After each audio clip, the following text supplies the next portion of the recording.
Bonjour, l'Opel GTC Paris, la nouvelle Chevrolet Aveo, la FIA Clémente avec Ferrari et Katy Müller en interview, c'est le programme de ce jeudi.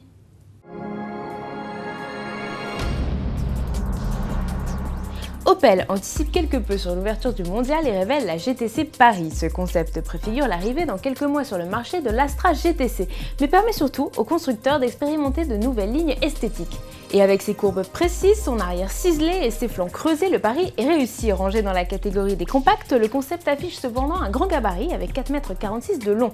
Il adopte surtout un nouveau châssis avec des voies larges pour accueillir des pneus de 21 pouces et les nouvelles suspensions adaptatives FlexRide. Sous le capot, Opel a placé un bloc 4 cylindres turbo avec système Start and Stop et boîte manuelle 6 rapports. Le concept GTC Paris est à retrouver début octobre, porte de Versailles, au Mondial de l'automobile.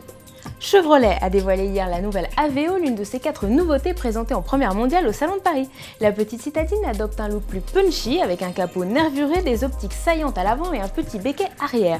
Plus longue que son aïeul, elle se distingue surtout par une gamme de motorisation plus large et l'arrivée d'un bloc diesel 1,3 litre disponible en version 75 ou 95 chevaux et doté de série du système Start and Stop.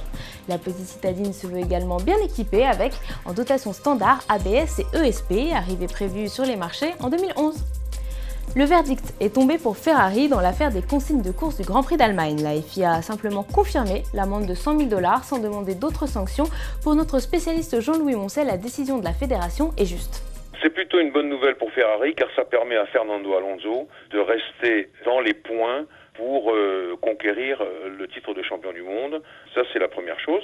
La deuxième chose, le Conseil mondial a sans doute estimé qu'en payant une amende de 100 000 $, Ferrari avait été suffisamment puni. Allez, on reste dans le sport automobile pour finir ce JT. Pour les 2 dernières courses de la saison, Seat a décidé d'offrir un volant en Supercopa Leon à Margot Lafitte et Katy Müller. La sœur du champion WTCC Yvan Müller reprendra la compétition après 15 ans d'absence et l'envie de piloter la démange. Oui, ça me démange parce que c'est quelque chose qu'on arrive à mettre en veille pendant des années. J'ai eu mes 2 enfants, mes occupations professionnelles, mais j'ai piloté pendant 25 ans, donc c'est quelque chose qui est en soi et qui se réveille dès qu'il ne faut pas grand-chose pour réveiller tout ça.